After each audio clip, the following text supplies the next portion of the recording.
Magandang gabi po sa inyong lahat.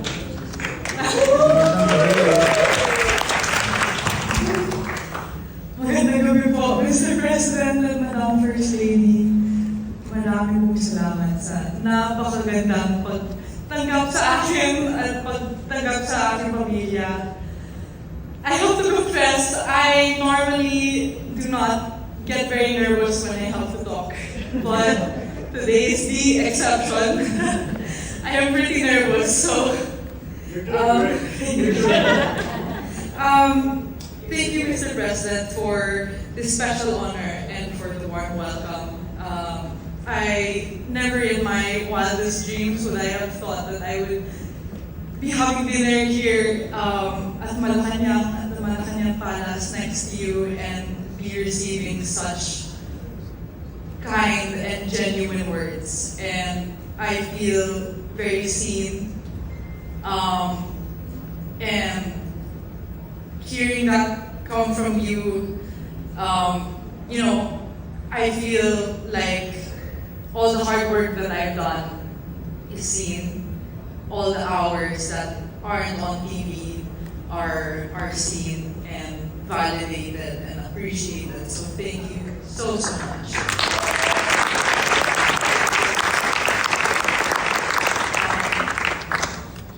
I'm so grateful for this recognition.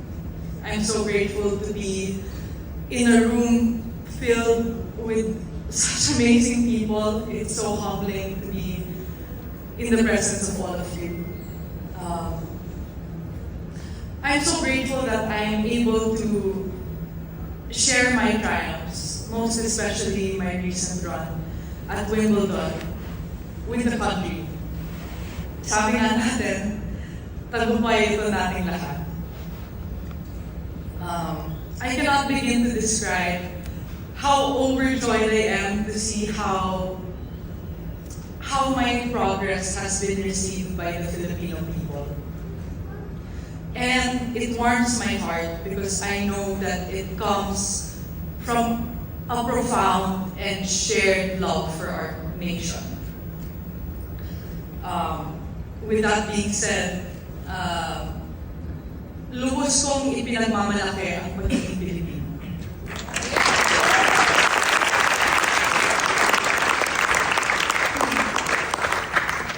I carry the flag with me wherever I go. And I am a firm believer that where you come from is a big part of who you are. So, like you said, Mr. President, I do my best to represent the best of our country on and off the court, because I'm really proud, and it comes from a genuine place of love. So I promise that I will continue to represent the Philippines in the best way that I possibly can. Maraming salamat po.